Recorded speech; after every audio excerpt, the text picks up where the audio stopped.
Law was always very private, even as a boy. Don't despair, Elpheus. I'm told he's been thoroughly unriddled by Rita Skeeter in 800 pages, no less.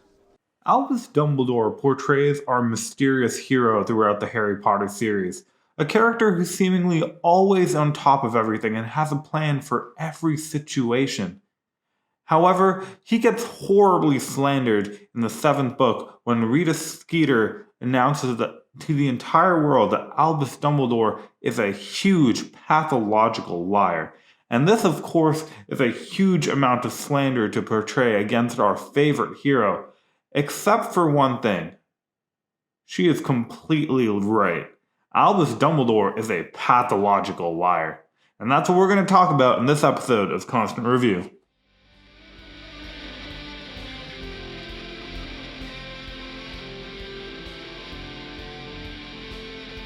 Hey everyone, and welcome to Dumbledore's Tale.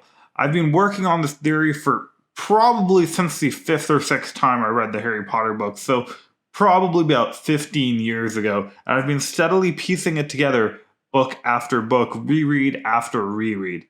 And one of the main issues to why this theory was being so hard to build and why it's taken so long is because the information in the Harry Potter universe is sometimes very garbled.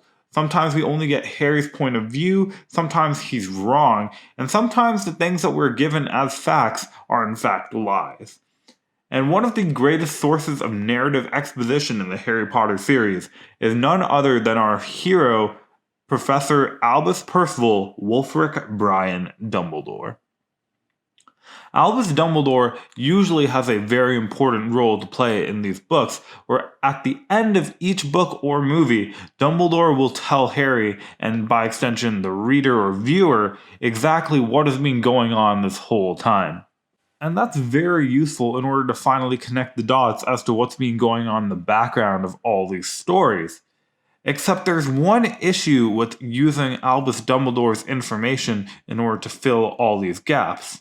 The fact that Albus Dumbledore lies all the time. And one mustn't tell lies. Yeah, it doesn't make decoding the story of Harry Potter any easier when the main source of narrative exposition comes from an unreliable resource. Throughout this series, I'm going to go talk about exactly what has been happening in the Harry Potter world from book 1 to book 7. But in order to do that, we need to discern the truth from lies. You liar! Kill him! But wait, some of you might not be on board with me right now and might be yelling at your monitors and saying, "How dare I accuse our beloved hero of being a liar?" Except the truth is, it's not even me accusing him of being a liar.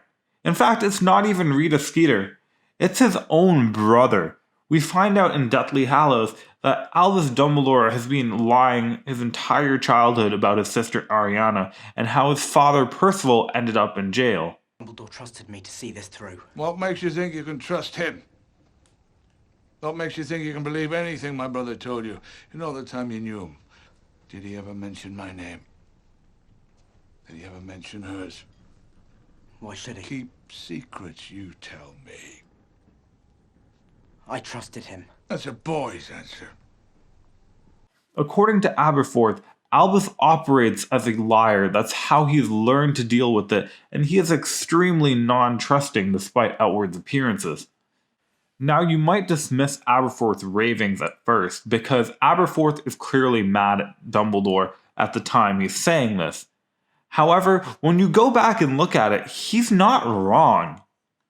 Dumbledore can be seen lying in practically every book, whether it being a white lie or a lie of omission or a half-truth or just a flagrant, blatant lie. He does it consistently throughout the series.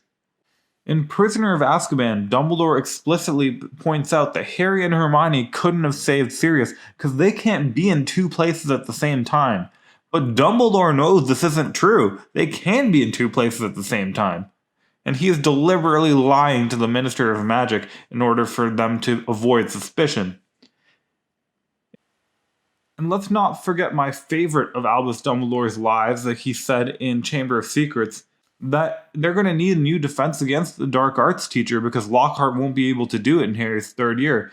And he says, and I quote, "Dear me, we do seem to run through them, don't we? Despite the fact that Dumbledore knows for a fact that the job is cursed and Lockhart would never have been able to do it again in his third year." In fact, if we go back and look at book 1, there's only 3 scenes in the entire book where Dumbledore is asked questions. At Privet Drive at the beginning of the book, at the Mirror of Erised on Christmas, and at the end of the book when Harry is in the hospital wing. And in all 3 occasions, Dumbledore says at least one lie. I'm shaking hands with Dumbledore. I've won the House Cup. Tell the truth! In the end of the book, and I've mentioned this before in my Severus Snape video, when Harry asks why Snape tried to save his life, Dumbledore tells him that Snape feels indebted to Harry's father. But of course this isn't true. Snape saved Harry's life because Snape was in love with Lily, as we find out at the end of the series.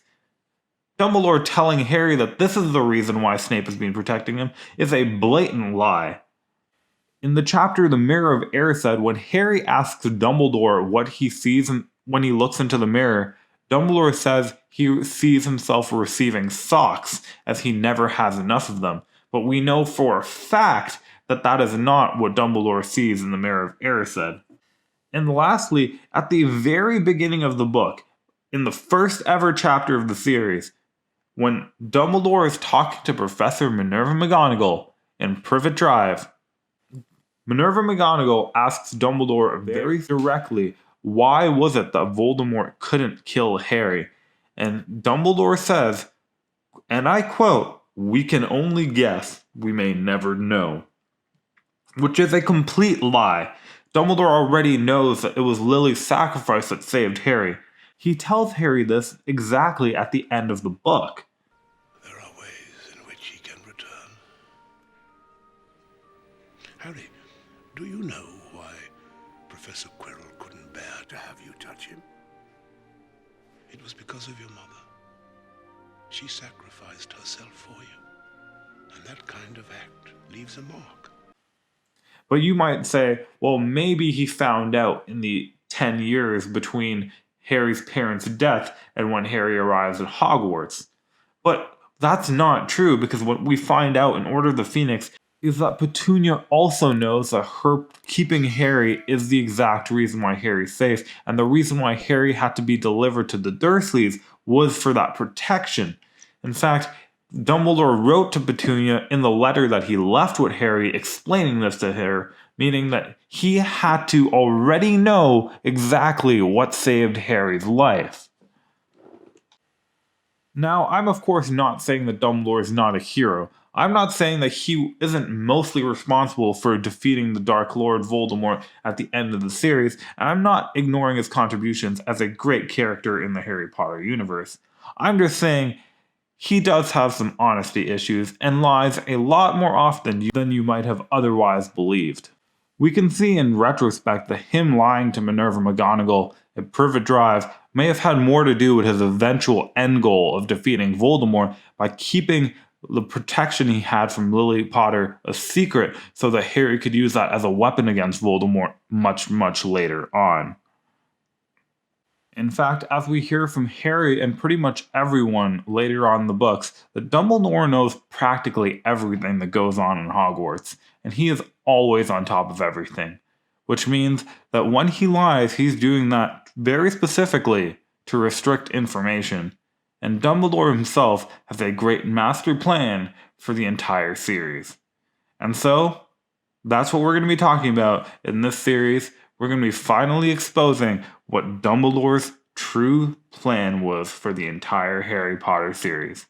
So guys, this has been part 1, and if you guys enjoyed it, stick around for part 2, where we're going to be talking about Lily's protection and how Dumbledore was involved in it the whole time. If you guys enjoyed this and you're interested in the rest of the series, please like, comment, and subscribe, and I'll see you guys all in the next video. Thanks so much. Goodbye.